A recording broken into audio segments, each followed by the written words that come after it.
Ons is verskriklik geseënd in Suid-Afrika. Ons sit met van die beste dokters en spesialiste in die hele ganse wêreld.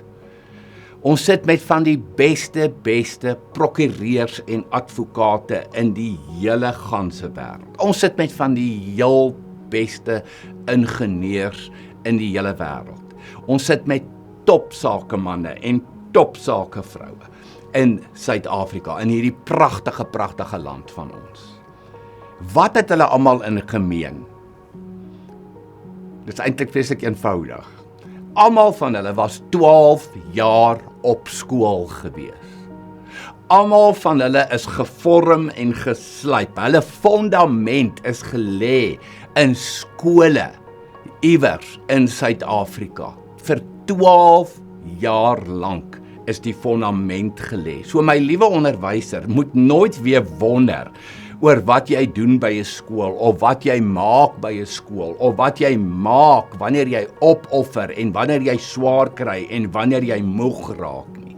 Weet jy, as iemand ooit vir jou vra, partykeer sarkasties, partykeer praat mense mos so 'n bietjie af op onderwysers ook.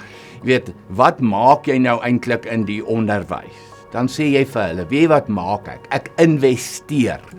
Ek spandeer nie 'n minuut van my tyd nie. Ek investeer my tyd om vir Suid-Afrika die beste dokters en spesialiste, die beste uroloë en ortopede en hartchirurge. Ek investeer my tyd om dit vir Suid-Afrika te gee. Ek investeer my tyd om vir Suid-Afrika die beste ingenieurs te kweek wat daar is in die hele ganse wêreld. Ek is besig om sakemanne en sakevroue op te lei. Ek investeer, ek spandeer nie my tyd nie. So wat doen jy elke dag? Jy investeer in die toekoms van hierdie land. Wat is 'n goeie leier? Dis iemand wat Suid-Afrika elke dag vorentoe vat. En wat doen 'n onderwyser? En daarom, onderwyser, moet jy weet, jy's een van die belangrikste, heel belangrikste leiers in hierdie land. Want jy investeer in 'n huidige generasie wat ons toekomstige advokate, ons toekomstige prokureurs, ons toekomstige sakemanne, sakevroue, ons toekomstige dokters, spesialiste is. As iemand ooit weer vir jou vra, moenie wonder wat om te antwoord nie. Ek spandeer nie my tyd in die onderwys nie. Ek investeer my tyd om hierdie land vorentoe te vat. Sê dit met trots vir mense.